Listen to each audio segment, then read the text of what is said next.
Hi, I'm Peyton Homan. I'm 19 years old from Seattle, Washington, and this is a story of how my neighbor tried to kill my family. So, a little background. I'm going to start in the background. I lived in the same house my whole life. My family lived there for 20 years. It was me, my mom, my dad, and my sister. She's 8 years older than me, so quite a big age difference. Um, and we lived in not the best area. We had our neighbors around us were okay, but two houses over, it was an old guy. And as he got older, there was the homeless community moved into his house and kind of took advantage of the fact that he was older. So we always had homeless people walking up and down our house, and we actually had people leave stuff outside of our house. Weird things like baby bottles and diapers, just weird things. And we had one lady we called her a bug stomper, and she would just walk on imaginary bugs right across from our house. The bug stomper. I like that. That's funny. But we always had weird people Yeah. around us. But it never was a big issue necessarily. Right. Until one morning it was me, my mom, my sister home, and my mom was going to take me to school. And we saw this guy walking up front. Our house was 2 levels. It was like a street level and then stairs down, and then our house, and then more stairs down, and was like the back alley of our house.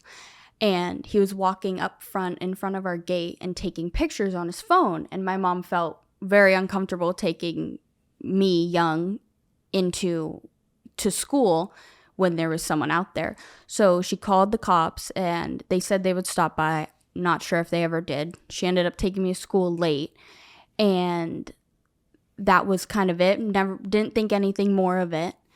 And then that night, around like 2:45 a.m., my mom heard things on the side of our house because they had an AC unit, and she could hear through that.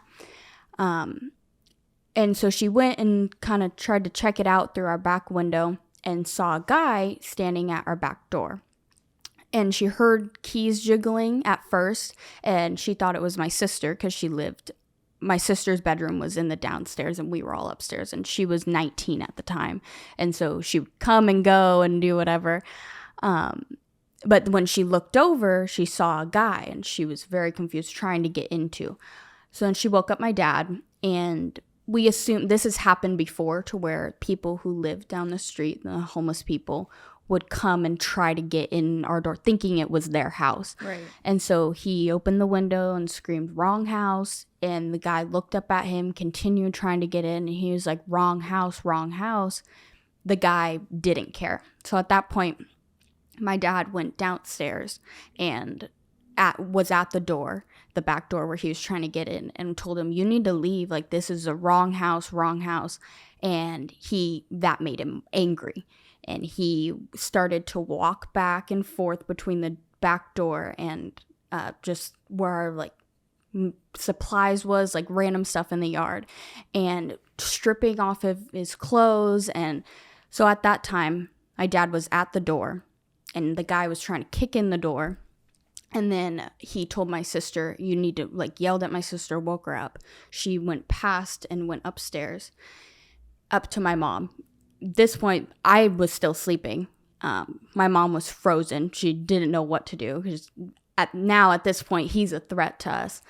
And he continued banging. My dad's yelling at him. They're going back and forth. And my sister comes in and wakes me up, and we go into my parents' bedroom and just hunker down in there.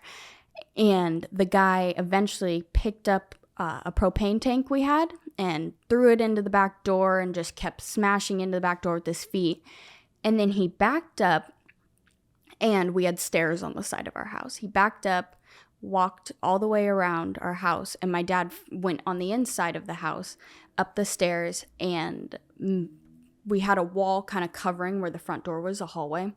And he just stood there, and the guy came around and picked up metal lawn furniture and threw it through our window. And it was a huge glass window, but it was double paned, so it had 2 glass panes, and so it only made it through one. And that made him so mad that he didn't get fully through. So at that point... And at this point, did you know who the man was, or it was just a random guy? No, we had no idea who he was. And so while this is all going on, my sister dials 911 on the phone with him, or with the cops, and telling what's going on as it's going on. And so he throws the chair through the window, and my dad they're yelling back and forth at this point, and he is yelling at him, you need to leave. Like, this is not going to end well. I don't know who you are. And the guy is screaming, I'm going to kill you. I'm going to kill you. I'm going to kill you. And my dad's confused because he has no idea who this person is. And I'm in the room listening to this and freaking out because this is nothing like this has ever happened and isn't supposed to. So yeah, he threw it through the window. And then he was walking, we had like 2 steps up to our actual like porch area. He was walking up and down those, pacing back and forth, just screaming.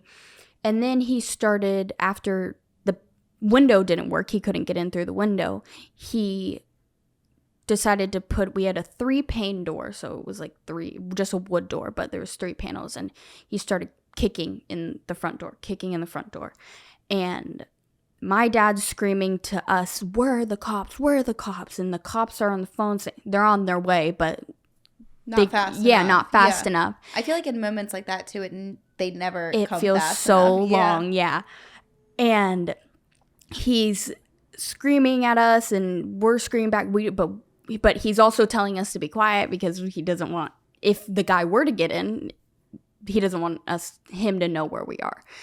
And so the guy finally his foot comes through the middle pane of the door. And my dad, at this time, he had his gun, and he used to train cops in the academy. So he knows skilled. What he's doing. Yeah. Mm-hmm.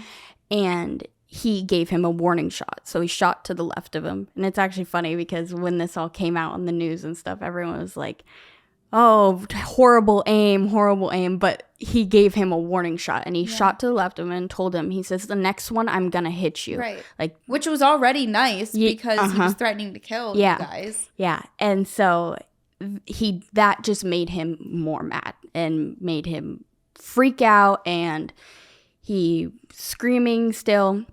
And then my dad ended up shooting him in the leg, in his left artery. And so he stumbled back, fell back into our lawn, and I remember we heard the gunshot, and so we peeked out the window, and I had a trampoline at the time because I was 11, and he was trying to pull himself up still on the trampoline and try to get back up, and he's just screaming and screaming. And were any neighbors outside at this point? No, not at this point. And so as soon as my dad shot the second time, cops just swarm.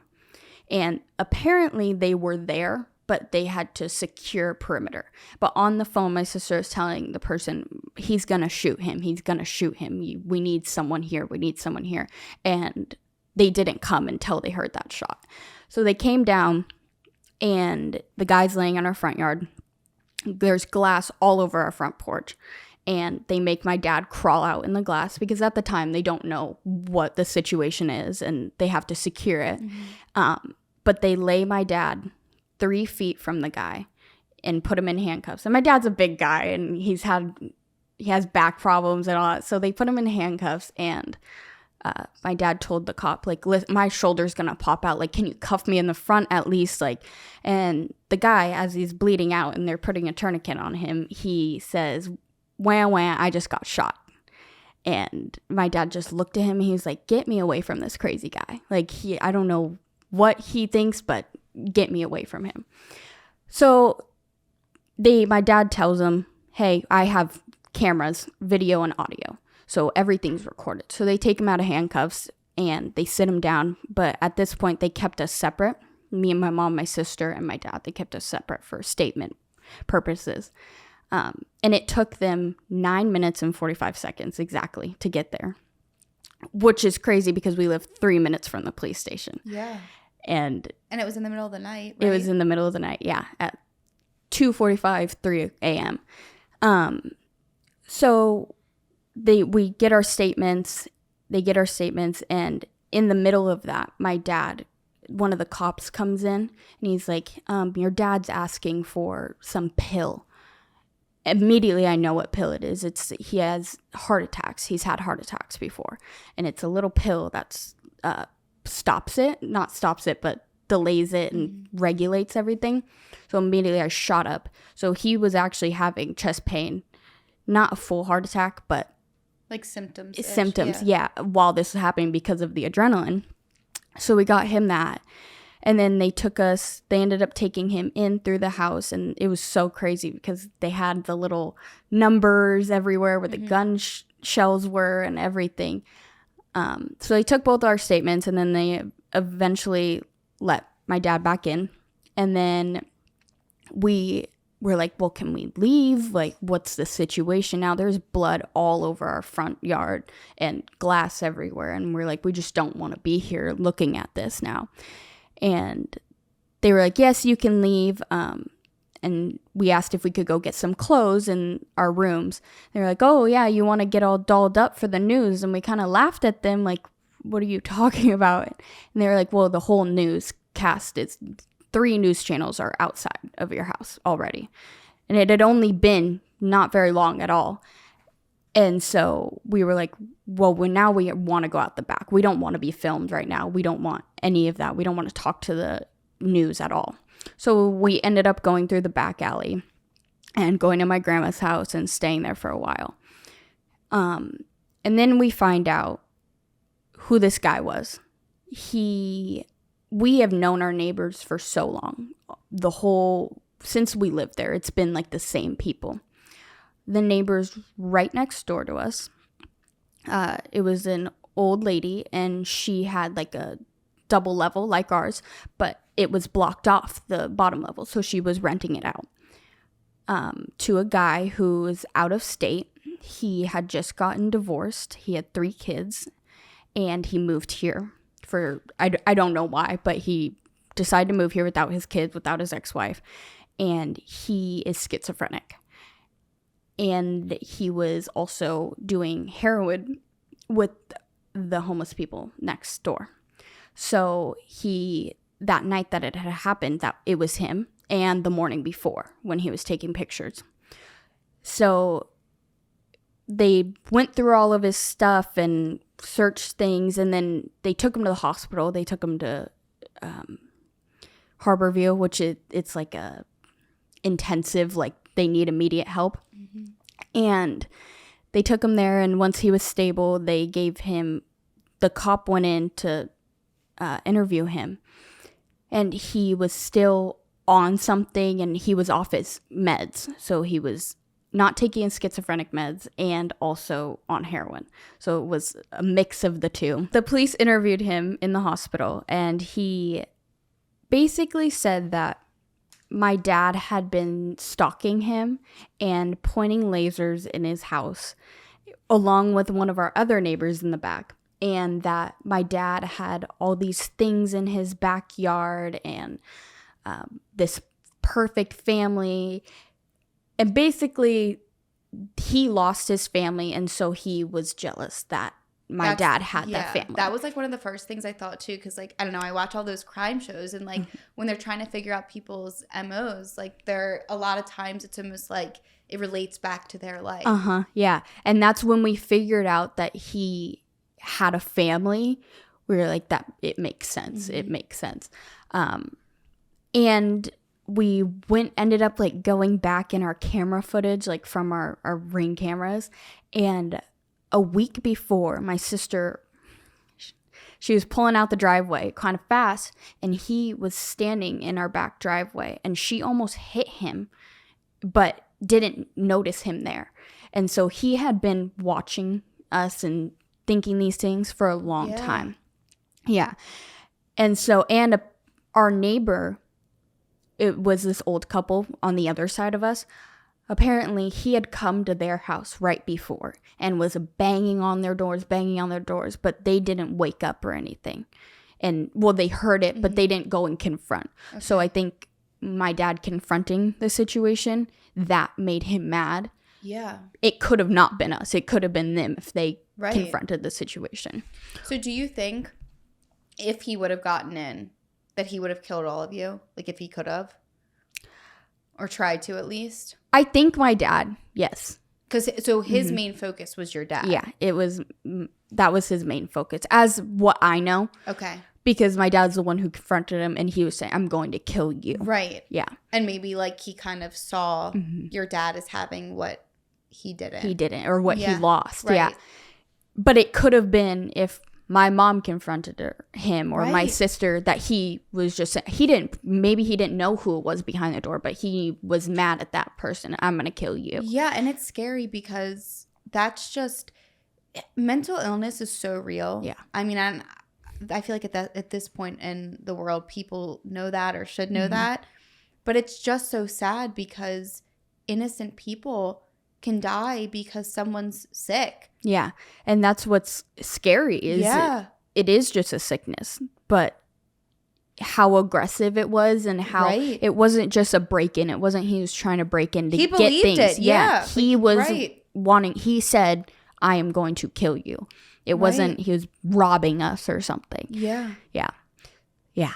So do you remember do you remember how you felt in those moments? Or is it kind of fuzzy because you were so young? It's kind of fuzzy, but I remember because my mom, we were sitting when we were in the room hiding. She tried to shove me in a closet, and I was like, this is not working. Like, let me out, because my dad raised 2 girls. So we're very strong. We're very independent, where my mom's a little more scared and shy. And so she's freaking out. But me and my sister want to be at the front of it, backing up our dad and helping if anything could go wrong. And so I remember I don't want to be in here. I don't want to be in here. And then we went on the side of the bed, and she was trying to cover me with the blanket. I didn't cry, which was surprising. And what's really weird is I don't remember hearing the gunshot. Okay. My sister heard it. I don't remember hearing a gunshot, let alone 2. Do you feel like that circumstance gave you any sort of PTSD? Very, yeah. Okay. Very much. I'm sure you'll get to that. But yeah. Yeah, I will. So then after we found all that out, it made more sense, but it was still really hard. We couldn't go back there. We stayed at my grandma's house for like a week or 2, and then our friends went out of town, so we stayed at their house, and we could not go back to the house at all. And we had just bought a property a little while before that to build a house on, and it was going to take a while to build. So we were like, let's get an apartment, wait for our house to be built, and then we'll move in there, thinking 6 months to a year. It ended up being 5. So we moved into the apartment, and then did you guys not go back to the house because you didn't want to, or was it because it was a crime scene, or like both? We didn't want to. Okay. It was so hard because we saw this, that was our home, and now once someone invaded that space, it doesn't feel like home anymore. It's scary. Yeah. So plus, like, after, I mean, too, you knew the neighbors, but at the same time, it was clear that I feel like it probably wasn't the best area anymore. Yeah, exactly. Yeah, and we've knew that for a while, but there was never anything violent. There was never anything actually scary. It was people on drugs. Exactly. Yeah. But then once it crosses the line of your safety, it crossed the line. More. Yeah. So we moved into the apartment, and like a year later is when we finally had court. So they arrested him. There was video evidence of everything, video and audio. So they arrested him, and he sat in jail. And then it took like a year for us to actually get in court with him. And once we got that, we all wrote statements. We all did everything. We all went to the actual court date. And when I walked into the courtroom and we sat down and he came out, I was like, you guys got the wrong guy. Like, this is not him. And we are so confused looking at him because he looks like such a normal guy. And we were like, no, this is not the monster we saw that night. He was crazy. I had this picture in my head. Yeah. And then seeing this, I was like, that is not him. He looks like a normal guy. And because once he got in jail, they made him take his meds. And he obviously wasn't on drugs. So he got up there and he said what he said. And then my dad our lawyer told us we gave them your statements, but it's not going to do anything for you to get up there and talk. So my dad went up there and he talked for a little bit. And then my dad told him, the one thing I want you to do is turn around and apologize to my family. And he did. He turned around and he apologized. And he also said in his statement and stuff that we had a little dog, a little miniature pinscher, and his name was Bob Barker. This episode is sponsored by BetterHelp. As we all know, relationships are not easy. Some people say that they should be easy, that they should just flow, but I don't agree with that. Everything comes up with some sort of obstacle or challenge, and it can be really, really difficult to navigate different boundaries and communication styles because at the end of the day, everybody is different. Therapy can be a really easy solution where you can discuss all of these challenges that may come up in any of your relationships, whether it's friendships, romantic relationships, or even ones at work or with family. I personally have found it extremely beneficial to speak to my therapist about every friendship I have because every friendship that I have in my life is extremely different. All my friends kind of serve different purposes in my life. And while I love them all very much, I have found that it is super important to discuss each of those in order to create really healthy boundaries for myself and for the friendship, as well as gain a better understanding of different people's communication styles. And something that I want to throw out there that I personally love the most about therapy is that it makes me feel so empowered in my everyday life. I feel like life can throw us so many obstacles, so many curveballs, and it's really easy to get knocked off balance and feel like our frequency isn't as high as we want it to be. And I've just found that after every therapy session that I have, I feel like having somebody to talk to and listen and even just get all of my thoughts out, I'm able to kind of navigate where I want to be, get back on that frequency that I want to be on, and feel like I am just mentally stable again and I am ready to conquer my week. And obviously, there is nothing better than having appointments that are entirely online because you can do them in the comfort of your own home without feeling any pressure at all. So if you are thinking about starting therapy, give BetterHelp a try. All you have to do is fill out a brief questionnaire and you'll be matched with a licensed therapist. And if at any point you want to change therapists and switch around, you can do so at any time. Become your own soulmate, whether you're looking for one or not. Visit betterhelp.com/insane today to get 10% off your first month. That's BetterHelp, HELP.com/insane. Now back to today's episode. Because he was a barker. Mm-hmm. And he would bark all the time. And he said in his statement that our dog was barking and he was a vet tech. And that he felt that he had to go and save the dog. Which doesn't add up with the I'm going to kill you. Right. But that was his kind of excuse. Okay. When he made a statement and he was on the stand, did he seem more mentally stable at this point? Yes. Okay. He seemed completely normal, like a normal guy you would see walking down the street. And that's what was so hard is for the year before that, I had so much hatred and resentment built up for this guy. And then seeing him, I'm like, you're just a normal guy. Like you just messed up. You had a hard time in life and you did a bad thing, but you are just a normal guy. Mm-hmm. So it was hard for that shift. He ended up only getting, I believe it was 12 months in jail, or 15 months in jail and 18 months probation. And at that time, he had already been in there for a year, and that year counted towards his 15 months. Because of the issue, it wasn't assault, it wasn't robbery. They didn't know what to classify it as. So it was kind of attempted murder? That's why I'm like, maybe? Right, anyone? Yeah. So they didn't know what to really classify it. And my grandma, she used to work in the justice system, and she knew the judge. And so the judge tried her best for us. She was even crying in the courtroom. It was very emotional, but she tried her best to get what was right for us as much as she could. So we ended up doing all that. We didn't hear anything after that. We had restraining orders, which at that point it was an extra security blanket, but it wasn't really. After seeing him, he's not going to do anything. So as far as I know, he's back with his family.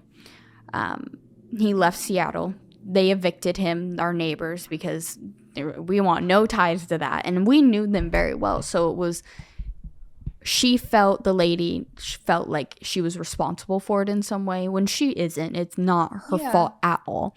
But she felt that way. So it was kind of hard for her. But then we were living in the apartment, and like I said, 6 months to a year. It ended up being 5 years. We had a lot of complications in the apartment.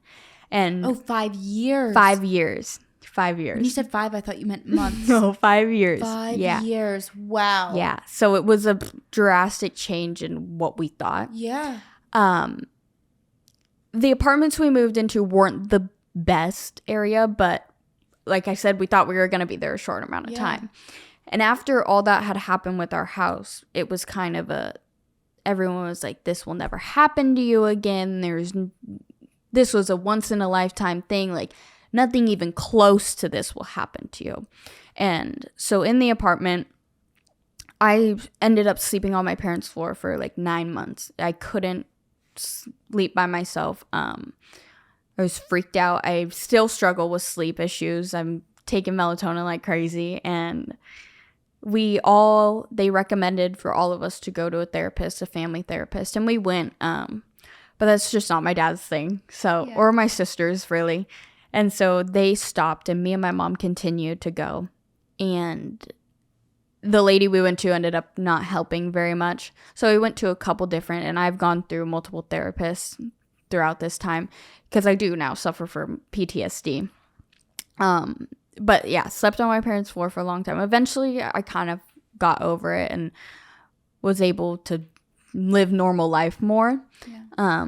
And then a few years into living in the apartment, my mom left to come pick me up from school because at this time I was out of the school district range. I couldn't take a bus, couldn't do anything. And she came to pick me up from school. Probably wasn't gone more than 20 minutes. And I walk into our apartment, and the door was unlocked. And I was making fun of my mom because she always made fun of my sister for leaving the front door unlocked and yelling at her for it. And I was like, oh, you left the front door unlocked. And I walk in, and we had a back slider glass door. And I walk in, and there's just glass all over our front door, all over our living room. And the glass door is shattered. And I was like, I just looked back. Yeah, I was like, no way. So I yell at my mom. I'm like, get out, get out, get out. And we run up to our neighbors upstairs. And we sat in there, called the cops, called my dad. They came, and all they had stolen was my mom's jewelry box. Furthest bedroom back, but it had all her jewelry and her passport in it. But we had TVs all over. My sister had 2 laptops sitting just on her bed, doors open. I had a laptop just sitting on my bed, door open. And they had exited through the front door, so they would have to bypass all of our rooms and see that. So we kind of think it's someone we knew because it was in the 20-minute time frame. They were in and out, and that's the only thing they stole.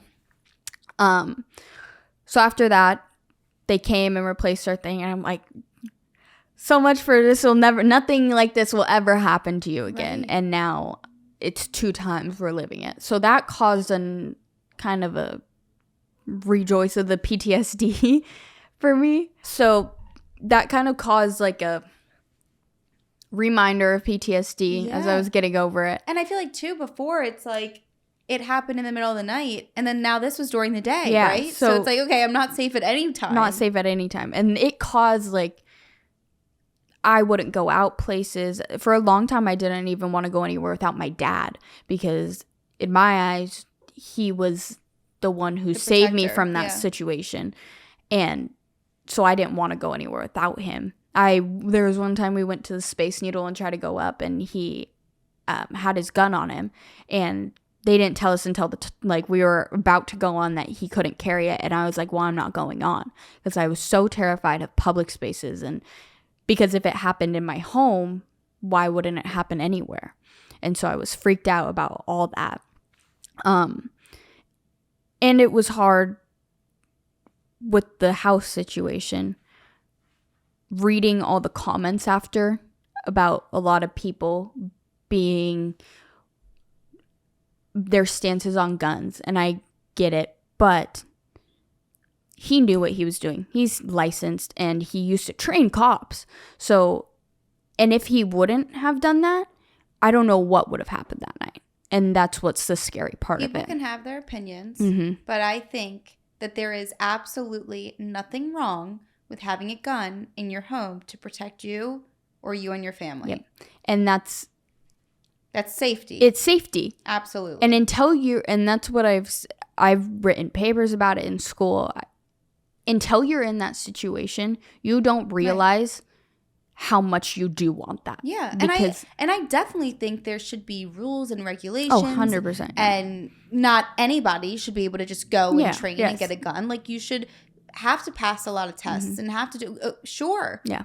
But if you pass those tests and you want to protect yourself, you have the right. Yes. This is a crazy fucking world. Exactly. And you don't know who you're living next to at that point. And not only just that, but you know, as many issues as guns can cause, they can also save a lot of people. Mm-hmm. Yep. So, fuck. That's my stance. That's what I always tell people. Yeah. I was like, I don't know. I could have been dead that night. Or what if my dad wasn't home? And what if he wasn't home? What if the person, or what if that guy didn't target you guys and targeted somebody else that didn't have those means of protection? Yeah. And that's why in some sense I'm glad it was us and not our elderly neighbors, because what would they have done? Right. And that's what scares me. But reading all the comments and so where were these comments on, like, online? So on the news, they would like post theirs on like Facebook or Instagram, and then everyone would comment underneath. Saying? A lot of people were actually supportive, which I was happy about, because I was expecting some negative, because you don't know the whole story. People don't get the whole story. But at the end of the day, he was protecting his family. But a lot of the comments were supportive. There were some saying, why he doesn't know how to shoot. He doesn't know how to shoot. I would have shot him dead. But what people don't know is he's trained, so he knew where to shoot to not kill him. And if he would have killed him, this probably would have been a lot different situation. He probably would have been in jail. So, which is just so great. I love the way that things work. And he was smart about it. He thought about it. And he didn't just react on impulse. But it was hard to read all those comments. Oh, I'm sure. And having my friends, because I didn't go to school, obviously. And then I wasn't answering texts. I wasn't answering anything. And all my friends saw it on the news, and they know my house. And so then getting the calls of, oh my God, what is happening? And my best friend, she had told me, she was like, I thought you were dead. I thought you were dead and gone because you weren't answering texts. You didn't show up to school. She was like, that's just where my mind went. And so it didn't just affect my family. It affected all our friends, all our family, everyone, because of just a change in the reality it brings to people of like, okay, now I know someone who this has happened to. Why couldn't it happen to me? Like, it seems like when you hear it on the news or something, it seems like such a out of sight thing that could happen. Like, it will never happen to you. It will never happen to you, but you never know. Yeah. And I think that that's the case with a lot of things that you see or that you hear about. You hear about it and you can feel bad, but you never think it's going to happen to you until, unfortunately, it could or it does. Even just from little things that I've seen or that I've experienced, which weren't even that major, I feel like I have little bits of like PTSD, or I get scared if I hear a certain type of noise and things like that. So I can only imagine from something like that happening. I'd be any noise or anything, you get scared. And that's now I'm even more like diligent. Like when I was younger, I had my teenage phase where I didn't really care. No, I know. And the then older you get, I'm like freaking out about everything. I'm like, I need door locks, I need window locks, I need everything, because it freaks me out. Trust me. Like, I was the same way. Growing up, it felt like when I was in high school, I was like, I didn't care about anything. There was no fear. I'm like, and now it's like you think about things more. You're way more aware, which is a good thing. But those fear levels just increase. And even things like, I feel like now that happened that I feel like years ago with my young mind that didn't care, I wouldn't have thought anything about it. And now it's like you really have to think twice, and you have to take extra measures to be careful and to protect yourself and your safety. And it's scary. It's very scary. It is very scary. I still live with my parents, and my biggest fear moving out is I won't have that security of knowing My dad has cameras. My dad has everything, of not knowing or being as secure as I know I am in that house. Right. And I feel like, thankfully for you, since you were raised by somebody like your dad, like you have those means to be taught. Yes. And learn how to protect yourself. And I feel like when you get to that age where you do live alone, you could get yourself to a point where you know that you're fully prepared. Yeah. Like you have the cameras, you know how to protect yourself the best that you can. And I feel like at that point you kind of just have to let it go. You know what I mean? And be like, all right, I have everything in order that I can at this point. I'm going to be fine. But it's tough. And that's one of the things I've had to realize as I've gotten older and dealing with this is there's nothing that, because for a long time it was why us, like why us. But there's nothing I could have done to prevent it. There's nothing I could have done to change it. It is what it is at this point. And it's just learning now. And I'm glad it happened for some reasons, because it definitely made me and my family closer. And because we were all in an apartment now. And it made me and my family closer. And I'm glad it didn't happen to anyone else. And because we were prepared for that. Yeah. Yeah. That's crazy. That's scary. Did they ever end up catching the person that robbed you guys in the apartment? No. But I don't know how long ago it was after that happened. I want to say months, but it could have been a year or two. Same thing. My mom comes and picks getting me from school. And we walk in. Door is locked this time. We walk in and we smell this like weird smell. And I'm like, what is that apartment? Same apartment, yeah. Smell this weird smell. And I hear like almost like revving. And I'm like, what is that? We walk to the back of my mom's apartment and there is a work van in our apartment. And I just look at her. I'm like, what? What do you mean? It like the big white work vans, like the Ram work vans. Half of it is in my mom's bedroom. And we're like, we just look at each other and we run out because now we're worried about structural. We run out, and at that time, the property manager like of our apartment was there and yelling back and forth with the guy. The guy is in the van and still trying to back up, still trying to go. He's like going forward and back, and he's not listening to us or anything. And so she's on the phone with the cops. The cops finally get there, and he would not come out of that van. He was still trying to go.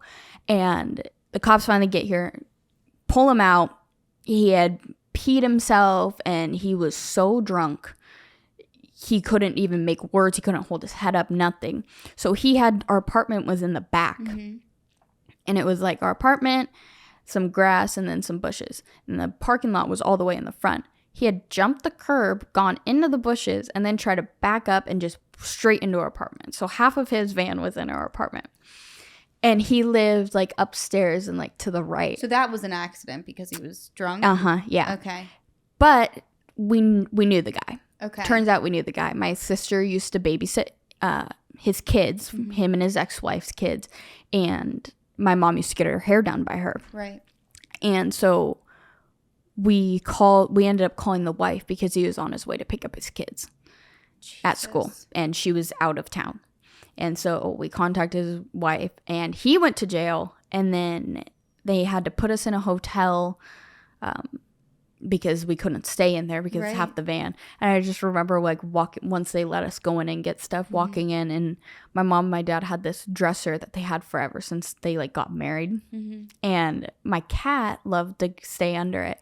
And I just remember walking in and the dresser being demolished and freaking out, being like, my cat, like, where's my cat? She's safe, she's fine. Oh, good. Thank God. She was hiding, but she had now been through the thing that happened at my house, the apartment break-in, and now a car in our apartment. That is crazy. Yeah, so they took him to jail. They put us in an apartment.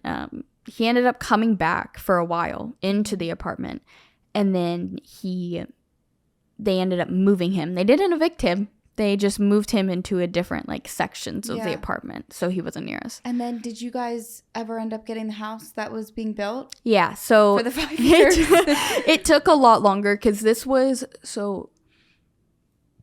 my house thing happened, I think it was 2016. And then trying to build for a few years, and then 2020 hit. COVID, right, everything. okay. Which actually benefited us. So my dad owns a construction company. And so he was doing a lot of it, but also running his company. Right. So it was hard to balance it. And he had some issues. And then obviously our house thing happened while we were building it. So a lot of things had happened during it. But finally, we built it all. And I remember the morning we had to pass inspection before we could move in. At this time, we had done our lease to where it was month by month. So we had all of our stuff like kind of ready, like hoping we would pass inspection. And my dad called and said we passed. And it looked like we were like skipping out on rent. We were moving out of there so fast. And it was so nice to be out of that apartment. Right, and back into a house, I'm sure. Yeah. Oh my gosh. So are you still in therapy now for everything or no? Yes, I am. Good. I stopped for a long time. Because you always think you're healed and you're fine, and we never really are. Yeah, and then go back. And thankfully, because it took me a while in the past to find someone I liked, and then she stopped going. When I stopped going around the same time, she stopped working at that place. Okay. So I hunted her down, and I found her, and I'm now going to the same person. Good. And it's because you never know, certain things pop up. Right. Things trigger other things, and even it's hard. age, like we were saying, like the older you get, the more it's weird. Things that have happened years ago that you thought didn't have an effect, or you thought you handled it, they can pop up again, and then you're like, oh wow, I actually am not healed from that. Exactly. Like I thought I was. Yeah. And that's something that I've realized, that the older I've gotten, things just either pop up from the past, or it's harder for me to get through things now because I am so much more aware of what's happening. But I was somebody that never really did therapy either. And then as I've gotten older, and once again, I agree, like finding someone can be really, really challenging. But it's hard, yeah. And it's a pain in the ass, because how many times do you want to share your life and your story? Exactly. But it's worth it. Once you find somebody, I think it's so important and good to always have somebody to talk to. Yeah. Because I think it can just really, even if it doesn't fully heal you, I think that it can really help ease some of the worries, like we were saying too. And as scary as this world is, I think that we need to know that we can't worry and we can't have this, like, live in fear, because like you said, we cannot control anything. Exactly. We can only learn from it and then prepare for if something happens. And that's what I've learned from most of this, is especially after seeing the guy and realizing he's just a normal person, it made it scarier. Right. But that's what they say about serial killers. They look normal. They all look normal and like normal people, and they do normal things except behind closed doors. Right. And that's what the scariest part is. You don't know. So you can't predict, or you can just prepare yourself. And that's something that's hard to realize, because you can't shut yourself in your house the whole time. And even when people say that, I'm like, it happened at my house. Like, it happened in my safe space. Right. Yeah. And that's why you can't live in fear, and that's no way to live either. And it's scary and it's sad. And I mean, I can't say it enough. Like, we really do live in a scary world, but we do what we can. Yeah, exactly. You know? But I loved your story, even though it was traumatic. You did you did such a good job telling it. Like I said before, I feel like when somebody can tell a story in detail like that, and especially you being so young, like you, not even just now, but like young when it happened, you know, it's crazy. But you did such a good job. Thank you. And I think that I'm still shocked at how many things have happened even after that. That's what's crazy, is like, right? It wasn't even the van, because when you first walked in, you're probably like, oh my God, again. I'm like, I mean? What is going on now they're here? backing the van in the house to steal everything. Yep. But no, you did such a good job. And honestly, thank you so much for reaching out and wanting to come on. Of course.